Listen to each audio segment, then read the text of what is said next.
नून league के रहनुमा तलाल चौधरी ने इस वक्त हमें ज्वाइन किया, उनसे बात करते हैं। तलाल चौधरी साहब, बड़ा यकीन था नून लीग को कि ये ओपन एंड शट केस है, फैसला इसका आ गया है। फैसले से मुताल्लिक आप अपनी राय भी दे दीजिएगा। दूसरे, ये पाकिस्तान तहरीक इंसाफ के वकला अब जाहिर सी बात है इसको हायर कोर्ट में जाके चैलेंज करेंगे इस फैसले को। देखिए, ये केस जो है इसके बारे में तो पीटीआई के लोग खुद बंद कमरों में कहते थे कि इससे बचना बहुत मुश्किल है बानी पीटीआई का, और इस केस को अदालत ने जिस तहम्मुल से सुना है और कोई कानूनी नुक्ता नहीं छोड़ा, और कोई ऐसा मौका, जितने मौके इन्होंने मांगे हैं इनकी बानी पीटीआई और इनके शरीक मुलजिमों ने, वो उतना मौका दिया गया है। इतने अल्तवा इन्होंने लिए हैं, बहुत रखना डांटने की कोशिश की, और इसी समाअत के दौरान बानी पीटीआई ने 2 दफा इस जज साहब पर पूरे समाअत का और अदालत पर पूरे समाअत का इजहार किया है। और उसके बाद लेकिन क्योंकि केस ही 2+2 है, ओपन एंड शट केस था, ये तो बिल्कुल पाकिस्तान की सबसे बड़ी डकैती है, और इसमें इतने शवाहिद मौजूद थे इनके घर से लेकर इनकी कबीना के मेंबरों तक कि इनका बचना नामुमकिन था। और इसीलिए इनकी अपनी टीम भी जो मुज़ाकरात कर रही है वो ये कह रही थी कि सजा हो भी गई तो हम मुज़ाकरात जारी रखेंगे, क्योंकि उन्हें नजर आ रहा था कि हर आदमी को जो कानून समझता है, जिसने केस को स्टडी किया है, और इस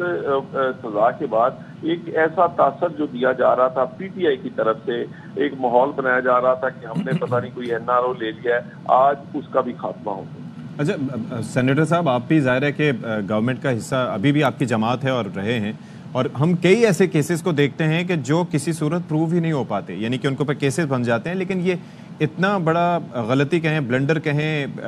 कि जिसके अंदर अपने ही लोग उनके कह रहे थे कि ओपन एंड शट है, तो इसके ऊपर आप क्या कहेंगे कि इतना सारा कुछ ये रोज़े रोशन की तरह आया है कि कैबिनेट के सामने वैसे मंजूरी का तरीक़ाकार यही होता है जो इसमें अपनाया गया था कि कोई भी एनवेलप लेके चले जाएं और कहें कि जी इसको करना है? सबसे पहले आप पूरी गवर्नमेंट की जरा बुजदार से शुरू हो, वहाँ तो मंडी लगी हुई थी, जितनी ट्रांसफर पोस्टिंग की कौन करवाता था? गोगी कौन थी? फ्रंट मैन थी बुशरा बीबी की, बनी गाला। आप वो जो अब बहुत सारी कॉल्स लीक हुई, हीरो की अंगूठियां मुझे छोटा नहीं बड़ा चाहिए, एनओसी लेने के लिए भी, तो किसी को कॉन्ट्रैक्ट के लिए भी। आप सुनामी ट्री देख लें, आप उसके बाद पेशावर मेट्स जो सर्विस है, यानी पंजाब में 100 अरब में 4 बनी है, वहाँ 1 नहीं बनी 125 अरब में। फिर इसी तरह आप इनकी कोई कहानी, कोई ऐसी फॉरेन फंडिंग के किस्से देख लें, आप इनके अपने अस्पताल के अतियात के किस्से सुन लें, यानी हर जगह आप इन लोगों का यही काम था। और इस केस में क्योंकि जो इनकी शरीक हयात है बुशरा बीबी, उनकी एक ही एक्सपर्टी है, वो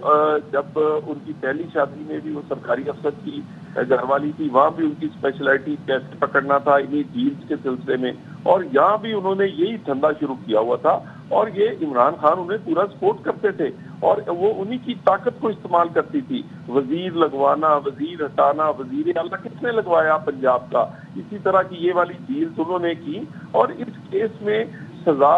अब इनके पास कोई ऐसा हीला बहाना नहीं है, ये किसी हायर कोर्ट में जाएंगे, ये केस को ये दोबारा सजा खत्म नहीं होगी। ऑल राइट जी, चलें, थैंक यू सो मच। बहुत शुक्रिया आपका तलाल चौधरी साहब हमारे साथ मौजूद।